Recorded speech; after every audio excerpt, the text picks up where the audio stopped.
You think you know Aragorn. You've watched him emerge from the shadows of the Prancing Pony, mysterious and dangerous. You've seen him lead the charge at Helm's Deep, hold the line at the Black Gate, and finally take his place on the throne of Gondor with Arwen at his side.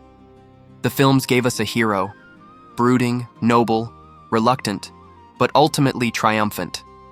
And that's the Aragorn most people carry in their heads. But here's the thing. The Aragorn who joined the Fellowship was 87 years old. Let that sink in for a moment. 87. By the time Frodo inherited the ring from Bilbo, Aragorn had already lived longer than most men ever would. He had fought in wars that aren't even mentioned in the movies. He had served under kings who never knew his true identity. He had walked into Mordor itself, not with a fellowship, not with a mission to destroy the ring, but alone, on his own initiative, decades before the War of the Ring even began. And he had loved Arwen for nearly 70 years, carrying the weight of an impossible choice that neither of them could escape. The man who sat in that corner at Bree wasn't some wandering ranger who happened to be in the right place at the right time. He was the most experienced warrior, spy, and leader in Middle-earth, operating under deep cover, and he had been preparing for this exact moment for almost his entire adult life. The movies showed you the final act of a story that had been unfolding for decades. And what happened in those hidden years, the secrets Tolkien buried in appendices and scattered letters, changes everything about how we should understand this character. So let's talk about what the films never told you. Let's talk about the real Aragorn. The first secret most people never realize is that Aragorn didn't even know who he was until he was 20 years old. And the way he found out is one of the most psychologically devastating moments in all of Tolkien's legendarium. Picture this. You've grown up in Rivendell, raised by Elrond himself, surrounded by elves who have lived for thousands of years. You've been told your name is Estelle, which literally means hope in Sindarin, and that your father died before you were born. That's all you know. You've been loved, educated, trained, but there's always been something withheld, something unspoken. You can feel it in the way the elves look at you sometimes, as if they're waiting for something. Then one day when you're 20 years old, Elrond calls you to him, and he tells you the truth. Your real name is Aragorn, son of Arathorn, son of a line stretching back through 3,000 years of history to Elendil himself, the greatest king of men who ever lived. You are the heir to the throne of Gondor and Arnor, kingdoms that your ancestors ruled before one fell to ruin and the other forgot you ever existed. The ring on Elrond's hand, Barahir's ring, is yours by right. The shards of Narsil, the sword that cut the ring from Sauron's hand, are your inheritance. And here's where it gets heavy. Elrond doesn't just tell Aragorn who he is, he tells him what that means. The line of Isildur has been hunted by the enemy for 3 millennia. Aragorn's own father, Arathorn, was killed by orcs when Aragorn was only 2 years old, which is why his mother Gilraen brought him to Rivendell in secret, and why they hid his identity in the first place. Every chieftain of the Dunedain for generations has lived with a target on their back, and most of them died violently. So imagine being 20 years old and learning in a single conversation that everything you thought you knew about yourself was a protective lie, that you're the heir to a throne that may never exist again, that your bloodline has been systematically hunted for thousands of years, and that the weight of your ancestors' greatest failure, Isildur taking the ring instead of destroying it, now falls on your shoulders. That's not a heroic origin story. That's a trauma bomb. And what happened immediately after makes it even more complicated. Because the very same day Aragorn learned who he really was, he met Arwen. Tolkien tells us this in the appendices to The Lord of the Rings, in a section most people skip because they think it's just dry historical notes. But there's a scene there that completely recontextualizes everything we think we know about Aragorn's psychology. Aragorn, still reeling from Elrond's revelation, walks into the woods of Rivendell, and there, singing on a hill in the twilight, he sees Arwen and Domiel for the first time. She's just returned from Lorien after living there for decades with her grandmother Galadriel, so Aragorn has never encountered her before. And Tolkien describes this moment with language that deliberately echoes the most tragic love story in all of Middle-earth's history, the tale of Beren and Luthien. When Aragorn sees Arwen, he calls out, "Tinuviel," Tinuviel! The name Baron cried when he first saw Luthien in the forests of Doriath. This isn't coincidence. Aragorn, who has just learned he's the heir of Isildur, immediately draws a direct parallel between himself and the mortal man who fell in love with an immortal elven princess, went through literal hell to win her, and ultimately caused her to give up her immortality to be with him. Aragorn knows this story intimately. He grew up in Rivendell, surrounded by the descendants of that union. He knows exactly what he's invoking, and Arwen's response is revealing. She smiles and says something to the effect of, "Who are you? And why do you call me by that name?" And Aragorn, this young man who literally just learned his true identity hours ago, looks at her and essentially says, "Because I believe you're as beautiful as Luthien, who was the most beautiful being to ever live. I hope my fate will not be like Baron's. But I don't think I'm lucky enough to escape it." 20 years old, hours after learning he's the last hope of a broken kingdom. And he's already falling in love with someone he knows, on some level, will either break his heart or cost her everything. That's not romantic naivety. That's Aragorn understanding in his bones that his entire life is going to be defined by choices that have no good outcomes, and choosing to walk that path anyway. But Elrond wasn't about to let this happen without a fight. Here's something the movies barely hint at. Elrond was not supportive of Aragorn and Arwen's relationship, not for a very long time, and his opposition wasn't irrational. It came from a place of profound personal grief that Aragorn couldn't fully understand. See, Elrond wasn't just Arwen's father. He was the son of Arundel and Elwing, both of whom had both elven and mannish blood. At the end of the First Age, the Valar gave Elrond and his brother Elros a choice: live as elves, immortal and bound to the world, or live as men, mortal, but with a different fate beyond the circles of the world. Elrond chose immortality. Elros chose mortality, and Elrond watched his brother die, not from violence, not from accident, just from time. Elros lived 500 years, an incredible lifespan for a man, but eventually, as all mortal things do, he aged and passed away. Elrond was there at the end of an entire lineage of kings that descended from his brother. He saw what mortality did to those he loved. Now imagine being Elrond and watching your daughter, who is immortal, who will live to see the sun itself grow dim, fall in love with a mortal man. Not just any man, the direct descendant of your dead brother's line. It must have felt like history repeating in the cruelest possible way. Elrond had already lost his brother to mortality. Now he was going to lose his daughter the same way. So when Aragorn came to Elrond, probably hoping for some kind of blessing or approval, Elrond did something that sounds cold, but was actually an act of desperate love. He set a condition. He told Aragorn that he would not give Arwen to anyone less than the king of both Gondor and Arnor reunited, the kingdoms that hadn't been joined under a single ruler since Isildur himself. Think about what Elrond was actually saying. He wasn't just setting a high bar, he was setting an almost impossible bar. Gondor hadn't had a king in over 1,000 years. Arnor had been destroyed centuries ago. The line of Isildur was reduced to a handful of rangers wandering the wilderness, largely forgotten by the very people they protected.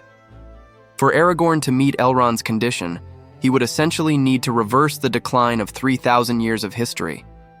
Elrond was betting, maybe hoping, that it couldn't be done. That Aragorn would fail, or die trying, and Arwen would eventually move on and sail west with the rest of her people. It was a delaying tactic dressed up as a challenge, and Aragorn, who was young but not stupid, understood exactly what Elrond was doing. What happened next would define the next 67 years of Aragorn's life. This is where we get to the first of Aragorn's true secrets, the years he spent serving foreign lords under false names, learning the shape of the world before he could ever hope to rule it.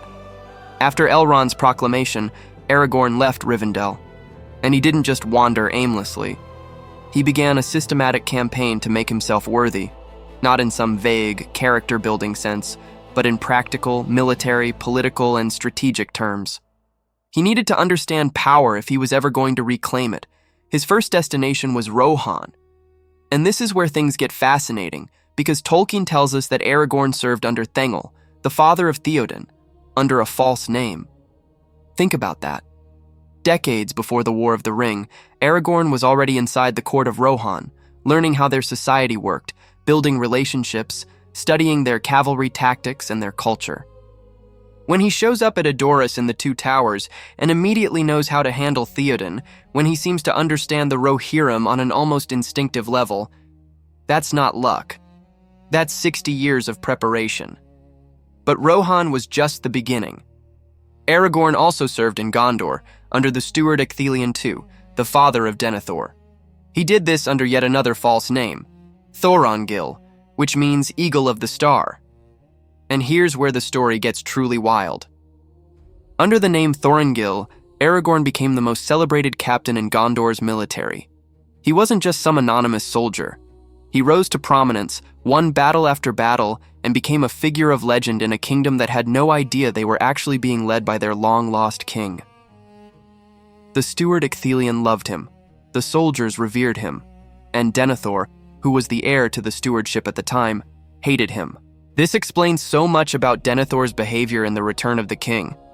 When Gandalf shows up with Pippin and starts talking about the return of the king, Denethor isn't just politically threatened, he's personally wounded. He remembers Thorongil. He remembers how his own father seemed to prefer this mysterious stranger over his own son. He spent decades wondering who Thorongil really was, and now, finally, he's learning the truth, and it confirms every insecurity he ever had. But we're getting ahead of ourselves, because Aragorn didn't stay in Gondor. He did something even more remarkable, something that demonstrates just how far he was willing to go to prepare for his destiny. He launched a military raid on Umbar. Umbar, for those who need a refresher, was one of Gondor's greatest enemies, a coastal stronghold far to the south, home to the corsairs who raided Gondor's shores and provided naval support to Mordor. It had been a thorn in Gondor's side for centuries, and no steward had been able to neutralize the threat. Thorongil, Aragorn, led a small strike force south, attacked Umbar's harbor directly, and burned their fleet. It was a commando raid centuries before that concept existed, executed with surgical precision. The corsairs were crippled, Gondor's southern flank was secured, and Thorongil became the greatest hero the kingdom had seen in generations. And then, immediately after his greatest triumph, Aragorn vanished. He didn't take credit. He didn't leverage his victory into political power. He didn't reveal his true identity. He just left. Crossed the river, looked back at Minas Tirith one last time, and disappeared into the east. Why? Why would someone capable of such brilliance, someone who had just proven he could lead Gondor to victory, walk away from everything he had built? The answer lies in what Aragorn understood about power, timing, and the nature of his own mission. And it connects to something much bigger than politics. Here's what most people miss about Aragorn's strategy. He wasn't trying to become king. Not yet. He was trying to become ready. Gondor in that era still had a functioning government under the stewards. It had stability. What it didn't have was the strength to face Sauron directly, and Aragorn knew that Sauron was coming. He had spent enough time with Elrond and Gandalf to understand that the enemy was rebuilding his power, that the ring was still out there somewhere, and that a confrontation was inevitable. If Aragorn had revealed himself as king in that moment, in his 30s, with the Umbar victory fresh in everyone's minds, what would have happened? Civil war, probably. Denethor would never have accepted him. The transition of power would have been chaotic. And Sauron would have had a perfect opportunity to strike while Gondor was divided. Aragorn understood that the timing was wrong. The pieces weren't in place. The ring hadn't been found. Gandalf was still working in the shadows. The Free Peoples weren't united. Revealing himself prematurely would have sparked a crisis that Middle-earth couldn't afford. So he waited. He walked away from glory, from recognition, from everything he had earned, because he knew the real battle hadn't started yet. But here's the part that's almost never discussed. Where did Aragorn go after he left Gondor? What did he do for the next 30-plus years before the Fellowship formed? The answer is scattered across Tolkien's appendices and letters, and when you piece it together, it reveals something shocking about the depth of Aragorn's preparation. He went into the east, into the south, into regions of Middle-earth that even Tolkien left deliberately vague. The text tells us that Aragorn passed into the shadows and traveled far into the east and deep into the south, exploring the hearts of men, both evil and good, and uncovering the plots and devices of the servants of Sauron. This is espionage. This is deep cover intelligence work. Aragorn spent decades infiltrating Sauron's sphere of influence, learning who the enemy's allies were, understanding how the Shadow operated in lands that Gondor and Rohan knew nothing about. When he finally joined the Fellowship, he brought with him a mental map of Sauron's network that no one else possessed. And somewhere in those hidden years, Aragorn did something that even Gandalf was impressed by. He entered Mordor. Aragorn entered Mordor, not with the Fellowship, not as part of any organized mission. Decades before Frodo ever inherited the ring, Aragorn walked into the Black Land on his own. Let that sink in for a moment. We spend 3 films, or 6 books depending on how you count, watching the Fellowship struggle toward Mordor as if it's the most impossible destination in Middle-earth. The entire narrative tension of The Lord of the Rings depends on how difficult it is to get into Sauron's realm. And yet Aragorn had already done it, alone, years earlier. And he survived. Tolkien doesn't give us details about what Aragorn saw or did inside Mordor. The appendices mention it almost in passing, as if it were just another item on a very long resume. But think about what this implies. Aragorn knew the terrain. He knew the approaches. He knew what the enemy's defenses looked like from the inside. When he later stood in councils with Gandalf and Elrond debating how to handle the ring, he wasn't speculating. He had been there. This also explains something that often gets overlooked in the films: Aragorn's relationship with Gandalf. They're not just allies. They're not just friends. They're co-conspirators who have been working together for decades on a project that most people in Middle-earth don't even know exists. Gandalf and Aragorn first met when Aragorn was young, probably not long after he learned his true identity. And from that point on, they coordinated. Gandalf was working to locate the ring, to understand Sauron's movements, to prepare the Free Peoples for a confrontation that he knew was coming. Aragorn was doing the groundwork, building alliances, gathering intelligence, positioning himself to act when the moment came. When you watch the Fellowship of the Ring and see Aragorn sitting quietly in the Council of Elrond, apparently just another ranger at the table, you're actually watching the culmination of a 60-year intelligence operation. Aragorn and Gandalf have been preparing for exactly this moment. The question of what to do with the ring isn't abstract for them. They've been gaming out scenarios for longer than most of the other council members have been alive. And this brings us to the second secret most people miss about Aragorn: his relationship with the Dunedain, and why it matters far more than the films suggest. The Rangers of the North are one of the most underappreciated elements in all of Tolkien's world. The films show us a handful of grim men in weathered cloaks, and that's about it. But the reality, and the deep lore reality, is that the Dunedain represent the last organized remnant of the greatest kingdom of men that ever existed in Middle-earth. After the fall of Arnor, the northern Dunedain didn't just scatter and become wanderers. They maintained their identity, their lineage, their purpose. They became a secret society of warriors who protected the lands of Eriador, including the Shire, from threats that most people never even knew existed. And they did this for over 1,000 years, generation after generation, waiting for the day when their chieftain could reclaim what was lost. Aragorn wasn't just a ranger. He was the chieftain of the Dunedain. He was their lord. Every ranger in the north answered to him. And when he went south to serve in Rohan and Gondor, when he disappeared into the east, when he spent decades on missions that kept him away from his people, he was doing it with their support and blessing, because they understood what was at stake.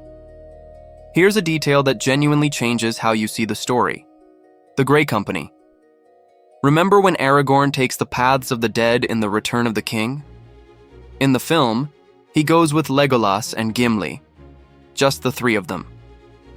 But in the book, he's joined by 30 Dunedain rangers who rode south from the north specifically to find him. Elrond's sons, Elladan and Elrohir, come with them.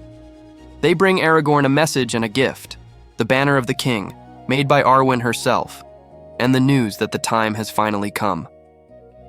This wasn't improvisation. This was the plan activating.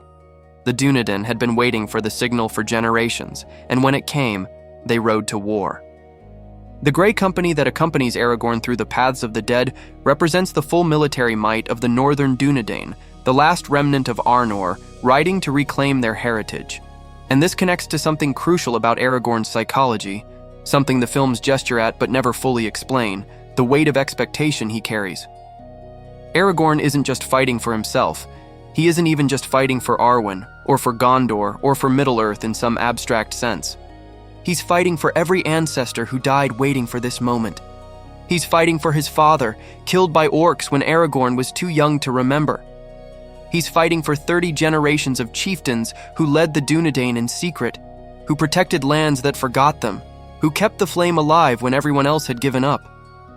When Aragorn doubts himself, and he does deeply throughout the story, it's not just personal insecurity. It's the fear that he'll be the one to finally break the chain, that after 3,000 years of sacrifice, he'll be the chieftain who fails. That Isildur's weakness, the flaw that started all of this, will somehow manifest in him at the critical moment. This is what makes Aragorn's temptation by the ring so significant. When Frodo offers him the ring on Aemon Hen, Aragorn doesn't just face a choice about power, he faces a choice about inheritance. The ring is Isildur's bane, the thing his ancestors should have destroyed but couldn't. Taking the ring would be repeating Isildur's mistake.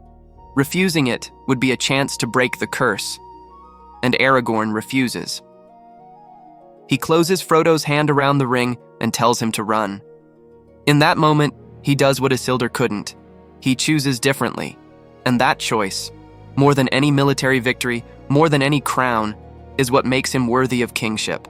But we're still not done with Aragorn's secrets. Because there's a dimension to his story that almost never gets discussed, and it has to do with what he gave up to become who he needed to be. The third secret is about sacrifice. Not the dramatic, visible kind, but the quiet, grinding kind that eats at a person over decades. Aragorn met Arwen when he was 20. He didn't marry her until he was 88, after the ring was destroyed and he was crowned king. That's 68 years of waiting, 68 years of loving someone he couldn't be with, 68 years of knowing that every day he failed to achieve his destiny was another day Arwen remained bound by her father's condition. And here's what makes it even more painful. Arwen's choice wasn't abstract. It wasn't theoretical. By committing herself to Aragorn, she was choosing mortality. She was giving up eternal life, giving up the chance to sail west and live forever in Valinor with her father and her people. She was choosing to grow old, to die, to be separated from everyone she had known for thousands of years, all for the chance to spend a single mortal lifetime with the man she loved. Every year that Aragorn spent in the wilderness, fighting battles and gathering intelligence and waiting for the moment to reveal himself, was a year that Arwen spent in limbo. She couldn't sail west because she had given her heart to a mortal. She couldn't marry Aragorn because her father's condition hadn't been met. She was frozen in time, waiting for a man who might die in some forgotten skirmish before he ever had a chance to claim his throne. Think about what that does to a person. Think about the guilt Aragorn must have carried, knowing that his delays, his caution, his careful strategy, all of it extended Arwen's suffering. Every time he chose to wait rather than act, he was asking her to wait too. And unlike him, she had forever to measure the weight of that waiting. This is why, in the book, there's a devastating moment between Aragorn and Arwen near the end of the story that the films completely skip. After the ring is destroyed, after Aragorn is crowned, after everything has finally come together, Arwen tells Aragorn that she now understands what she's given up. She understands mortality in a way she couldn't before. And it's not triumphant. It's grief-stricken.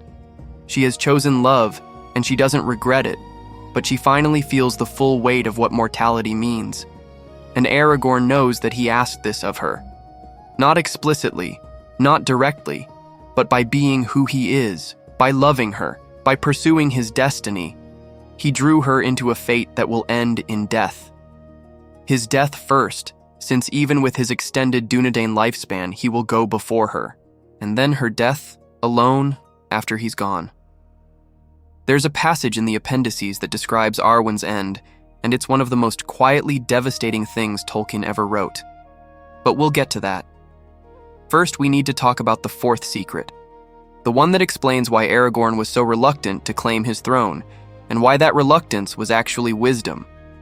Most viewers come away from the films thinking that Aragorn's reluctance to become king is a character flaw he needs to overcome. The narrative arc seems clear. He starts out refusing his heritage, then gradually accepts it and finally takes his rightful place. It's a story about confidence, about stepping into your destiny. But that's not actually what's happening in Tolkien's version. Aragorn's reluctance isn't about self-doubt. It's about strategy. Here's the thing you have to understand about Gondor's political situation. The stewards had been ruling for over 1,000 years. 1,000 years. Multiple generations had been born, lived, and died without ever knowing a king. The stewardship had become the legitimate government of Gondor in the minds of its people. It wasn't a temporary arrangement anymore. It was simply how things were. If Aragorn had walked into Minas Tirith at any point in the previous 60 years and declared himself king, what would have happened? At best, a constitutional crisis. At worst, civil war. The stewards would have had to either surrender power voluntarily, which Denethor never would have done, or be forcibly removed. Either way, Gondor would have been destabilized at exactly the moment it needed to be strong. Aragorn understood this. He understood that his claim to the throne, legally legitimate though it was, didn't mean anything without the consent of the governed. He needed Gondor to want a king. He needed the situation to be so dire that the people would welcome a return to the old ways. He needed to prove himself not through lineage, but through action. This is why Aragorn's strategy throughout the War of the Ring is so careful. He doesn't march into Minas Tirith and demand recognition. He fights alongside Gondor's soldiers without revealing his identity. He lets his reputation build through deeds rather than declarations. He waits until Denethor is dead, until the city is desperate, until he's already saved them from defeat, and only then does he reveal himself. Even then, he's cautious. After the Battle of the Pelennor Fields, when Aragorn could have claimed the throne immediately, he chooses to stay outside the city. He sets up camp in the fields rather than entering Minas Tirith as king. Why? Because he's still testing the waters. He's giving the people of Gondor time to adjust, time to see him in action, time to accept him on their own terms. The coronation doesn't happen until after the ring is destroyed, after Sauron is defeated, after Aragorn has proven beyond any doubt that he's the leader Gondor needs. And even then, it's Gandalf who places the crown on his head, and it's Faramir, the last steward, who formally surrenders the office his family has held for generations. Everything is done properly, legally, with the consent of the institutions that have governed Gondor for a millennium. This isn't reluctance born of fear. This is political genius. Aragorn plays the long game because he understands that a throne claimed by force is a throne that will always be contested. He needs legitimacy, not just legality, and he's willing to wait decades to get it. But here's where we get to the fifth secret, and it's the one that ties everything together. It's the secret about what Aragorn actually represents in Tolkien's mythology, not just as a character, but as a symbol. Tolkien was very deliberate about his symbolism. He denied that The Lord of the Rings was an allegory. He hated allegory, actually, but he openly acknowledged that his work was full of what he called applicability. Themes, resonances, meanings that emerge naturally from the story rather than being imposed on it. And Aragorn is one of the most symbolically dense characters in the entire legendarium. Start with his names. Aragorn has more names than almost any other character in Tolkien's work. He's Aragorn, son of Arathorn. He's Estel, the name he was raised with, meaning hope. He's Strider, the name the hobbits know him by. He's Thorongil, Eagle of the Star, the name he used in Gondor. He's Elisar, Elfstone, the name he takes as king. He's Envinyatar, the Renewer. He's Telcontar, Strider in Quenya, which becomes the name of his royal house. Each name represents a different facet of who he is, but there's a pattern here that most people miss. Every name Aragorn carries connects him to something larger than himself. Estel connects him to the hope of his people. Elisar connects him to the elves and their fading grace. Telcontar connects him to his humble years as a ranger. Even Strider, which seems like an insult, becomes a badge of honor, a reminder that kings can walk among common people. Aragorn is, symbolically, a unifier. He bridges elves and men. He bridges north and south. He bridges the ancient world and the new. His bloodline contains the light of the Silmarils themselves, passed down through Beren and Luthien, through Arendil, through Elros and the kings of Númenor. When Aragorn takes the throne, he's not just restoring a political order. He's healing a wound that goes back to the beginning of the world. And this connects to something Tolkien wrote about explicitly in his letters. The concept of the return of the king as a eucatastrophe, a sudden turn from disaster to grace, the moment when everything that seemed lost is suddenly restored. Aragorn's coronation isn't just a political event, it's a mythic event. It's the return of legitimate authority to a world that has been without it for so long that people forgot what it looked like. It's the healing of the breach between the Elder Days and the present. It's proof that the long defeat, Tolkien's term for the slow fading of beauty and goodness from the world, can be temporarily reversed. But here's the bittersweet truth that makes Aragorn's story so powerful. Even he can't stop the long defeat permanently. Aragorn's reign is glorious. He reunites Gondor and Arnor. He makes peace with former enemies. He restores Minas Tirith to its ancient splendor. The years of his kingship are remembered as a golden age. But Aragorn is mortal, and mortality in Tolkien's world is not a flaw to be overcome. It's a gift to be accepted. The elves call death the gift of Ilúvatar, even though they themselves cannot receive it. Men are meant to pass beyond the circles of the world, to go somewhere even the Valar cannot follow. Immortality for men would be a curse, not a blessing. Aragorn understands this. And when his time comes, after 210 years of life, after 120 years as king, he chooses to die.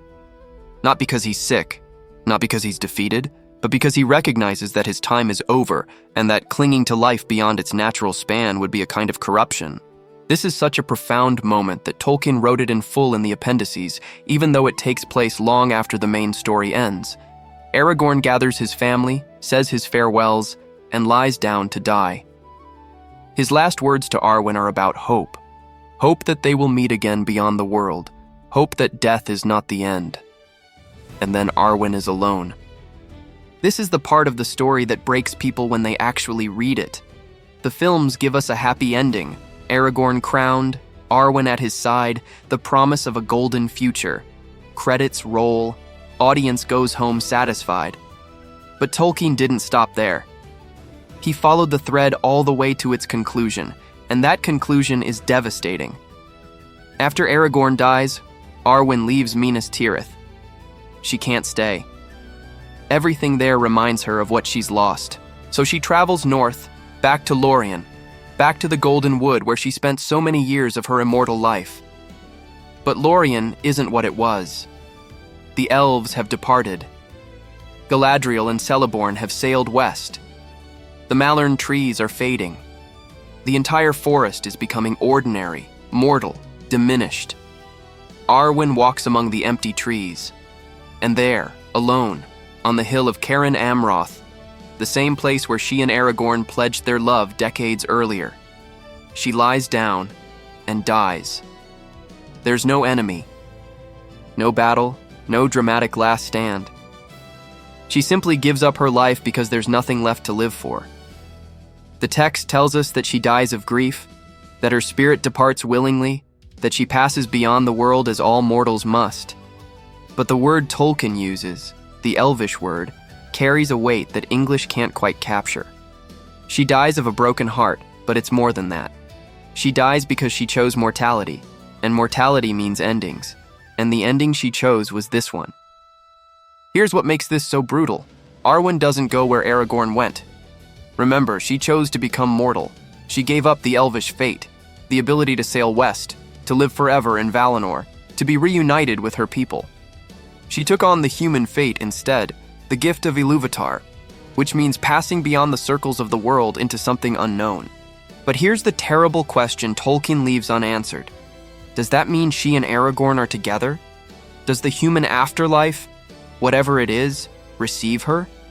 Or is she simply gone, neither with the elves in the west, nor with men in whatever lies beyond? Tolkien never tells us. He leaves it ambiguous, and that ambiguity is intentional. It's the final cost of the choice she made. She gave up certainty for love. When people say Aragorn's story is a romance, they're not wrong. But it's not a romance with a simple happy ending. It's a romance with consequences that echo across eternity. Arwen's sacrifice isn't just about dying instead of living forever. It's about accepting that love requires you to give up control over your own fate, to trust in something you can't see or prove, to leap into the unknown because staying safe would mean staying alone. And Aragorn knew this would happen. He knew it the day he met her. He knew it every year of those 68 years of waiting. He knew that loving him would destroy her in the most literal sense possible, and he loved her anyway.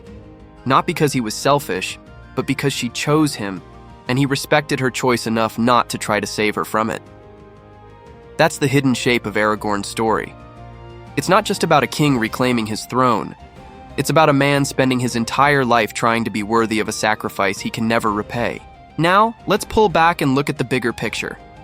Because Aragorn's individual story exists within a much larger context, and understanding that context reveals something profound about what Tolkien was trying to say. The Lord of the Rings is set at the end of the Third Age of Middle-earth, and when I say end, I mean that literally. The destruction of the ring doesn't just defeat Sauron, it changes the fundamental nature of the world. The three rings of the elves lose their power. The magic that has sustained the elven realms fades. Lorien diminishes, Rivendell empties, Galadriel, Elrond, Gandalf. They all sail west, leaving Middle-earth forever. Aragorn's coronation happens at the same time as this departure. He's crowned king on the same timeline that the elves are leaving, that the wizards are finishing their mission, that the world is becoming less magical and more mundane. His kingdom is glorious, but it's a glory that exists in the twilight. It's the last bright flame before the fire goes out.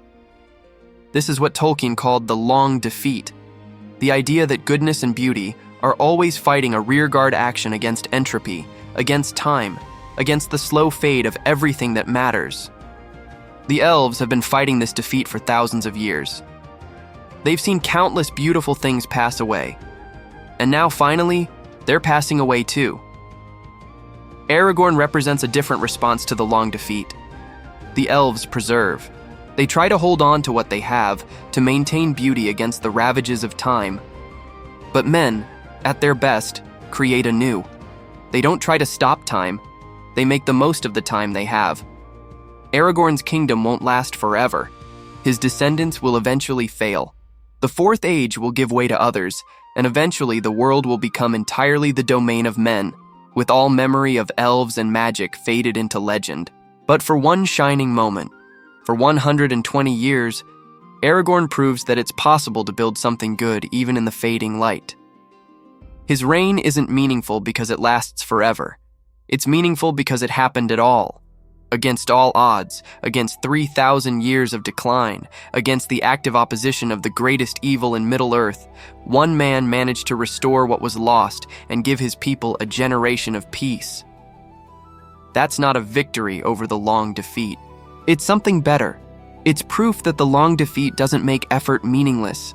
Every act of courage, every moment of beauty, every choice to love instead of despair, these things matter, even if they don't last. Especially because they don't last. This brings us to something that rarely gets discussed about Aragorn, his relationship with hope and despair, and why it matters so much to Tolkien's larger themes. Aragorn's childhood name was Estelle, Hope. This wasn't just a placeholder until he learned his real identity. It was a prophecy. He was literally named after the concept his people had been clinging to for 3,000 years. The hope that one day their king would return and restore what was lost. But hope, in Tolkien's world, is complicated. It's not optimism.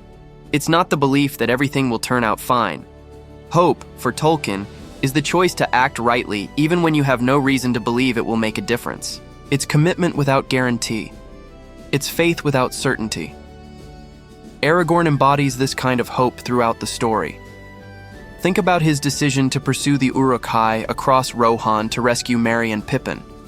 He has no way of knowing whether the hobbits are alive. He has no strategic reason to chase them. His duty, arguably, is to go to Gondor and prepare for war. But he runs anyway. 3 days and nights, barely stopping to rest, chasing a force that outnumbers him 100 to 1. Why? Because the hobbits might still be alive. Because abandoning them would be wrong. Because hope requires action, not just belief. Or think about the decision to march on the Black Gate. This is, strategically, insane. Aragorn knows they can't defeat Sauron's army in open battle. He knows the only chance is for Frodo to reach Mount Doom and destroy the ring. He knows that marching on Mordor is essentially a suicide mission, a distraction to draw Sauron's attention away from the real threat. But he does it anyway. He leads 8,000 men to what he believes will be their deaths, because it's the only way to give Frodo a chance. That's hope. Not the expectation of success, but the refusal to let the expectation of failure dictate your choices. And here's what makes Aragorn's hope so powerful. He has more reason to despair than almost anyone in the story. He carries the weight of Isildur's failure. He carries the knowledge that his people have been waiting for a king for 3,000 years, and he might not be up to the task. He carries the awareness that even if he succeeds, he'll still die, and Arwen will still suffer, and the world will still fade. But he keeps going. He keeps choosing to act as if his actions matter. He keeps believing, or at least behaving as if he believes, that goodness is worth pursuing for its own sake, regardless of outcomes. This is what makes Aragorn a hero in the deepest sense. Not his sword skills, not his lineage, not his ability to talk to ghosts or heal the sick with his hands. Those are just plot devices. The heroism is in the hope, the stubborn, irrational, defiant hope that refuses to surrender to despair even when despair is the only reasonable response. Now, let's talk about something the films hint at but never fully explain: Aragorn's healing power and what it reveals about the nature of kingship in Tolkien's world. There's a moment in The Return of the King where Aragorn enters the houses of healing in Minas Tirith and cures people who are dying from the Black Breath, the spiritual wound inflicted by the Nazgul. The film shows this scene but doesn't really explain why Aragorn can do this when no one else can. The answer lies in an old Gondorian saying, "The hands of the king are the hands of a healer." This isn't metaphor. In Tolkien's world, legitimate kingship carries actual spiritual power. The rightful king can heal in ways that ordinary people cannot, not because of some magical skill he's learned, but because of what he is. This connects to Tolkien's deeply medieval conception of monarchy. For Tolkien, kingship isn't just a political arrangement. It's a sacred office. The king doesn't just govern, he embodies the spiritual health of his people. When the king is righteous, the land flourishes. When the king is corrupt, the land suffers. This is why Gondor has been in decline since the line of kings failed. The stewards have governed well, but they can't do what only a true king can do. Aragorn's healing of the Black Breath victims isn't just a display of power, it's proof of his legitimacy. The people of Gondor have been waiting for this sign for 1,000 years. When Aragorn heals Faramir, Éowyn, and Merry, when he demonstrates that the hands of the king are indeed the hands of a healer, he's not just saving their lives. He's proving to everyone present that the true king has returned. But here's the deeper implication that most people miss. Aragorn's healing power isn't unlimited. He can heal the Black Breath because it's a spiritual wound, and he's a spiritually legitimate king. But he can't cure old age. He can't stop death. He can't prevent the fading of the elves or the decline of magic. His power is real, but it has limits. This is important because it tells us something about the nature of legitimate authority in Tolkien's worldview. Good kings don't have absolute power. They have specific responsibilities and specific gifts. Aragorn can heal the Black Breath, but he can't remake the world. He can rule justly, but he can't prevent injustice forever. His authority is real, but it's not tyrannical. It's a form of service, not domination. Contrast this with Sauron. Sauron wants unlimited power. He wants to reshape all of Middle-earth according to his will, to dominate every living thing, to make himself the sole source of authority in the world. That's what the ring represents, the desire for absolute control. And it's exactly what Aragorn rejects. When Aragorn refuses the ring on Aemon Hen, he's not just resisting temptation, he's making a statement about what kind of king he wants to be. He's choosing limited, legitimate authority over unlimited, corrupt power. He's accepting that real kingship means service, not domination, healing, not control, sacrifice, not self-aggrandizement. This is why Aragorn can heal and Sauron can only destroy. They represent two completely different visions of what power is for. Speaking of Sauron, let's talk about something that adds another layer to Aragorn's story, their direct confrontation through the Palantir. In the book, and this is partially in the extended film but not fully explained, Aragorn deliberately reveals himself to Sauron through the Palantir of Orthanc. This isn't an accident or a moment of weakness, it's a calculated move. After the Battle of Helm's Deep, when Pippin accidentally looks into the Palantir and makes contact with Sauron, Gandalf takes the Seeing Stone to prevent anyone else from using it. But Aragorn, as the heir of Elendil, has a legitimate claim to the Palantiri. They were his ancestors' property. He has every right to use one. So he does. He deliberately initiates contact with Sauron. He looks into the Palantir, knowing that the Dark Lord will be watching, and he reveals his identity. He shows Sauron the reforged sword Andúril. He essentially announces, "I am the heir of Isildur. I have returned. Your doom is at hand." Now, why would Aragorn do something that seems so reckless? Why reveal himself to the enemy when surprise might be an advantage? Because he understands Sauron's psychology. Aragorn knows that Sauron fears one thing above all else, someone claiming the ring and using it against him. Sauron can't conceive of anyone destroying the ring willingly. It's too powerful. Anyone who possessed it would inevitably try to use it. So when Sauron sees the heir of Isildur with a reforged Narsil, claiming kingship and radiating defiance, Sauron assumes Aragorn has the ring and is preparing to challenge him directly. This is exactly what Aragorn wants Sauron to think. By making himself the obvious threat, Aragorn draws Sauron's attention away from the real threat. Two hobbits sneaking toward Mount Doom. Every eye Sauron turns toward Aragorn is an eye not watching for Frodo. The confrontation through the Palantir also serves another purpose. It intimidates Sauron. Not scares him exactly. Sauron is too proud for fear, but unsettles him. Aragorn's defiance is so absolute, his claim so bold, that Sauron has to take it seriously. He can't dismiss this as an empty bluff. He has to respond. And that's why Sauron attacks Minas Tirith when he does. He's responding to Aragorn's challenge. He's trying to crush the heir of Isildur before Aragorn can consolidate his power and use the ring against him. The entire siege of Gondor is, in a sense, Aragorn's doing.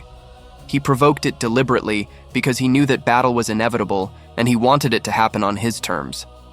This reveals something crucial about Aragorn's character. He's not just brave, he's cunning. He understands his enemies. He knows how to manipulate their expectations and use their assumptions against them.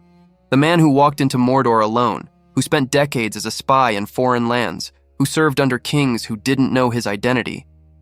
That man knows how to play games within games. When you watch the films and see Aragorn as the straightforward, heroic warrior, you're missing half of who he is. He's also a strategist, a manipulator, a chess player who thinks dozens of moves ahead. The whole War of the Ring, in a sense, is Aragorn outmaneuvering Sauron, not through superior force, but through superior understanding of how his enemy thinks. This brings us to one final secret, one final dimension of Aragorn's character that changes how we should understand his entire story. Aragorn is, fundamentally, a man defined by patience. Everything about his life required him to wait. He waited to learn his true identity. He waited for the right moment to reveal himself. He waited for the ring to be found. He waited for the political situation to allow him to claim his throne. He waited 68 years to marry the woman he loved. In a world that celebrates action, that tells us to seize the day and make our own destiny, Aragorn's story is quietly revolutionary. It suggests that sometimes the most heroic thing you can do is not act. Sometimes wisdom means recognizing that the moment isn't right, that rushing will only make things worse, that patience is itself a form of courage. But here's what makes Aragorn's patience different from passivity. He wasn't just waiting, he was preparing. Every year he spent in the wilderness, he was getting stronger, smarter, more ready for the moment when action would finally matter. His patience wasn't resignation, it was discipline.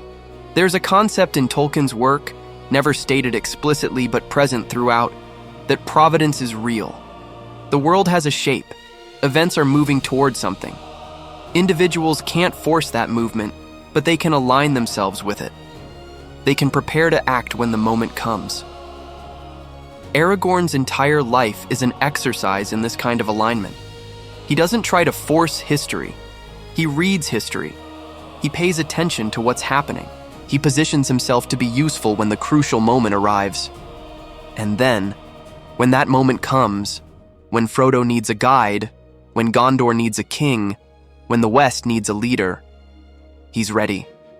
This is why Aragorn's story resonates so deeply, even though it doesn't fit the modern template of heroism.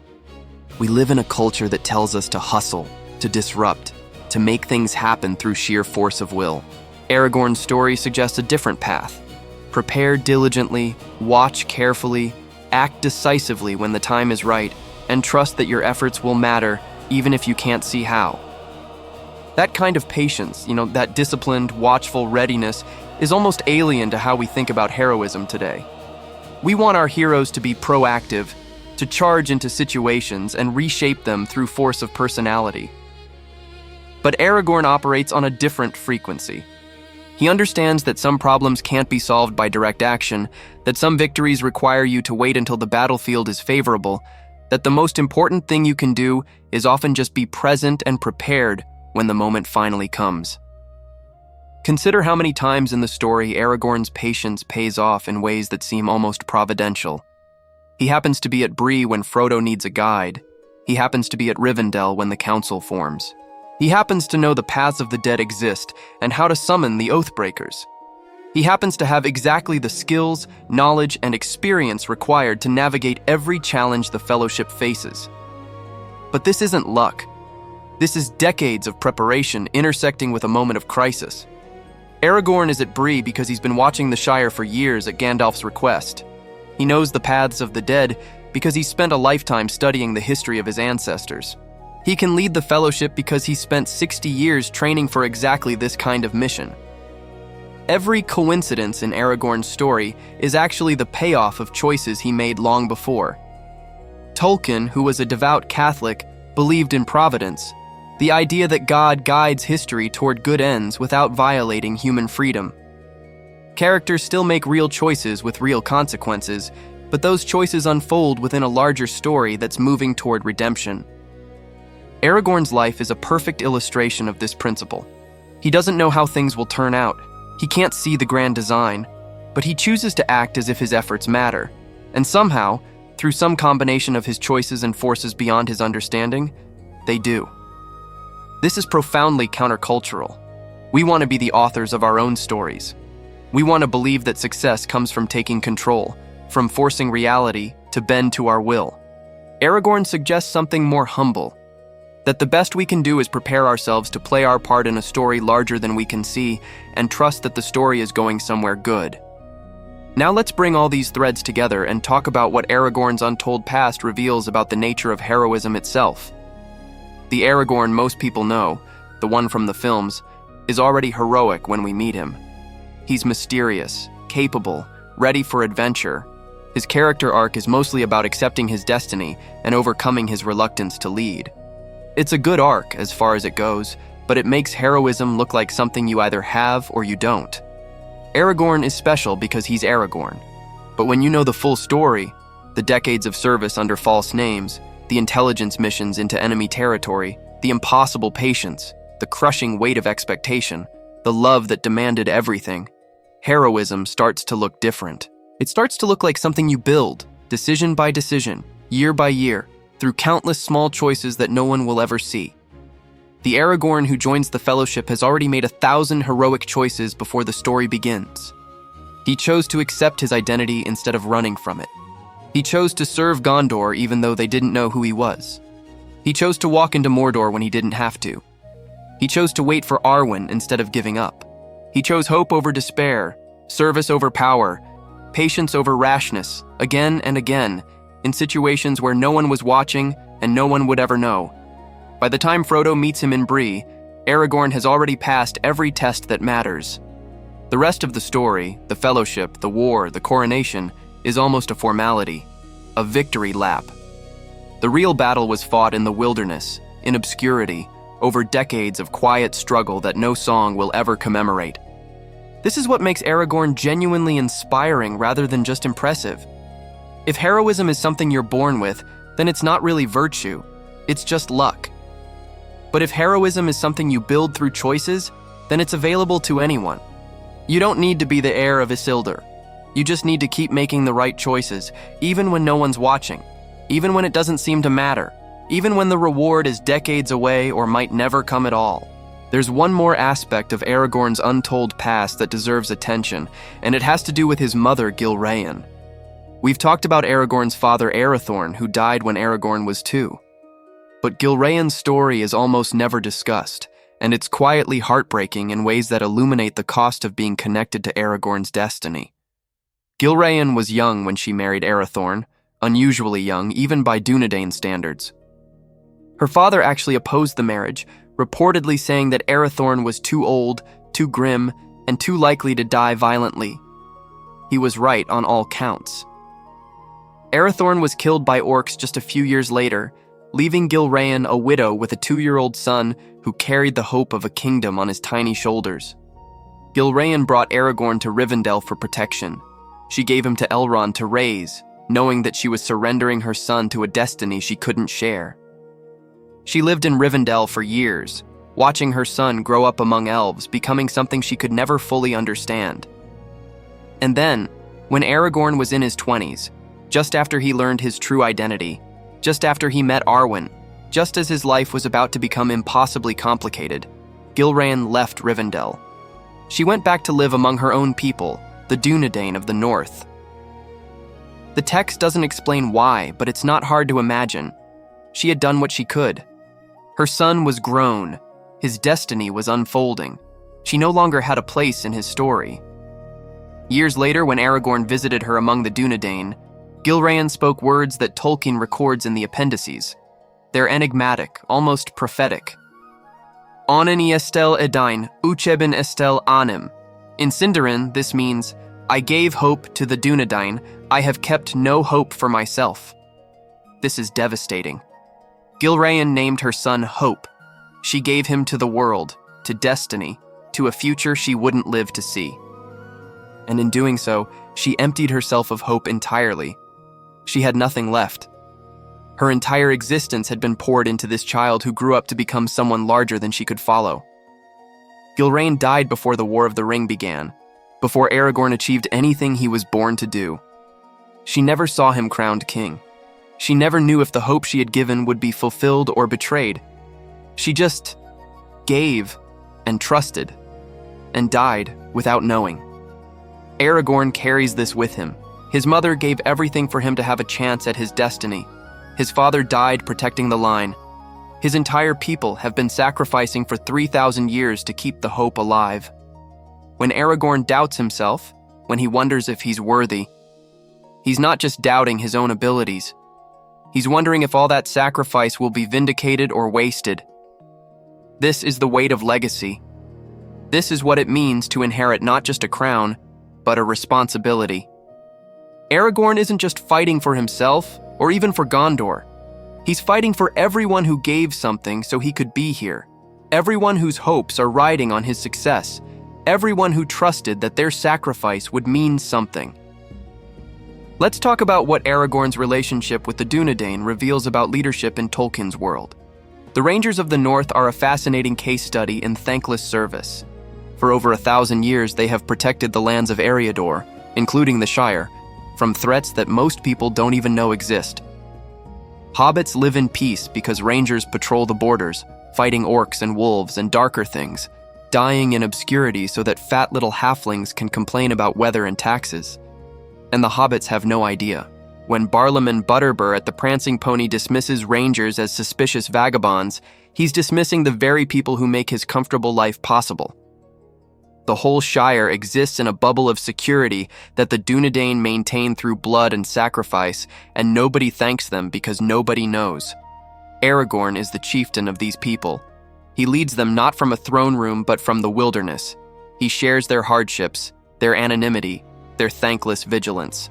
When he becomes king of Gondor, he doesn't forget this. One of his first acts as king is to issue a decree forbidding men from entering the Shire, ensuring that hobbits can continue to live in their innocent bubble, while rangers continue to protect them from a distance. This is Tolkien's vision of true nobility: power used to protect the weak, sacrifice made without expectation of recognition, service rendered to people who will never understand what was done for them. Aragorn learns this ethos from the Dunedain, and he carries it into his kingship. He doesn't rule Gondor for his own glory. He rules to serve, to protect, to heal. Contrast this with how power is typically portrayed in fantasy literature. Most fantasy kings are conquerors or politicians, playing games of thrones for their own benefit. Even good kings are usually defined by their strength, their charisma, their ability to inspire followers. But Aragorn's leadership is defined by service. He doesn't ask what his kingdom can do for him. He asks what he can do for his kingdom.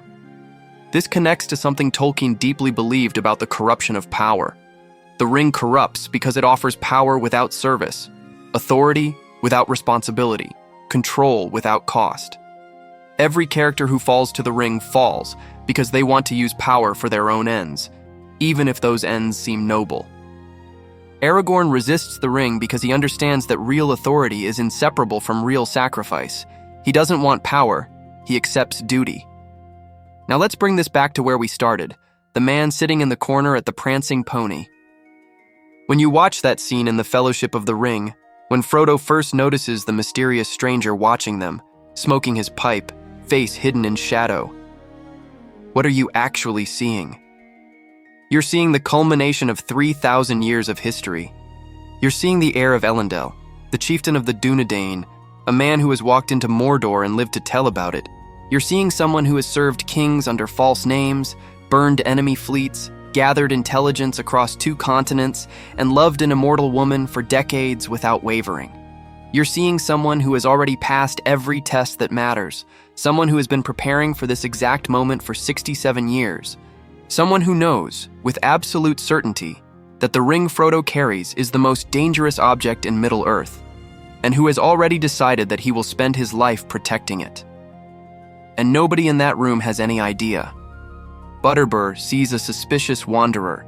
The hobbits see a potential threat. Even Frodo, with his ring-sharpened perception, only sees that this man is dangerous, not why. The gap between what Aragorn appears to be and what Aragorn actually is might be the widest gap between appearance and reality in all of literature. This is one of Tolkien's most profound themes, the hiddenness of true virtue. In a world that judges by appearances, the most important people are often invisible. The rangers who protect the Shire are unknown. The hobbits who carry the ring are dismissed as insignificant. The true king of Gondor wanders the wilderness in stained leather. Everything that matters is hidden, and everything that glitters, Sauron's power, Saruman's tower, the ring's allure, is false. Aragorn's untold past is the key to understanding this theme. He has spent decades being underestimated, unrecognized, unknown. He has learned that true worth has nothing to do with recognition. He serves because service is right, not because service is rewarded. He hopes because hope is necessary, not because hope is rational. He loves because love is worth it, not because love is easy. So what do we finally learn from Aragorn's untold past? What are the secrets that change everything? First, heroism is built, not born. Aragorn's virtues are the product of choices made over decades, in obscurity, without guarantee of success. Anyone can build that kind of character. It just requires patience, discipline, and the willingness to keep choosing rightly when it doesn't seem to matter. Second, Hope is a choice, not a feeling. Aragorn doesn't hope because he's optimistic. He hopes because despair is not acceptable, because giving up would betray everyone who sacrificed for him, because the only way to find out if your efforts matter is to make them anyway. Third, legitimate authority is inseparable from service. Aragorn can heal because he rules for others, not for himself. His power flows from his responsibility, not the other way around. This is the opposite of the ring's temptation, which offers power without accountability. Fourth, patience is a form of courage. Waiting for the right moment, preparing diligently, refusing to force situations that aren't ready, this requires as much strength as any battle. Aragorn's restraint is as heroic as his action. Fifth, love demands sacrifice without guarantee. Aragorn loves Arwen knowing what it will cost her. He doesn't try to protect her from her choice because he respects her enough to let her choose. Real love isn't about preventing pain, it's about sharing it. These secrets aren't really secrets at all. They're just truths that are easy to overlook when you're watching a fantasy epic with sword fights and siege battles, but they're there, beneath the surface, waiting for anyone willing to dig. The man in the corner at Bree knows things we're only beginning to understand. He knows what it costs to carry hope for a people. He knows what it means to love someone across decades of separation. He knows how to wait, how to prepare, how to act decisively when the moment comes. He knows that the ring in Frodo's pocket is both a terrible danger and a strange gift, a chance to end the shadow that has haunted his line for 3,000 years. He also knows that he might fail, that Isildur's weakness might be his weakness too, that all the preparation in the world doesn't guarantee victory, that hope is not certainty, and faith is not knowledge. But he's there anyway, watching, waiting, ready to give his life for a hobbit he's never met, carrying a burden even heavier than the ring itself, the weight of being the one upon whom all hopes rest. That's Aragorn, son of Arathorn, Estel, Thorongil, Strider, Elisar, 87 years old, a lifetime of battles behind him. The greatest challenge of his existence still ahead. And already, before we ever meet him, the greatest hero Middle-earth has seen in an age. The film showed you the ending. Now you know the beginning. And now you can never watch that scene at the Prancing Pony the same way again. If this changed how you see Aragorn, if you're walking away from this with a deeper understanding of what Tolkien actually created, then you know what to do.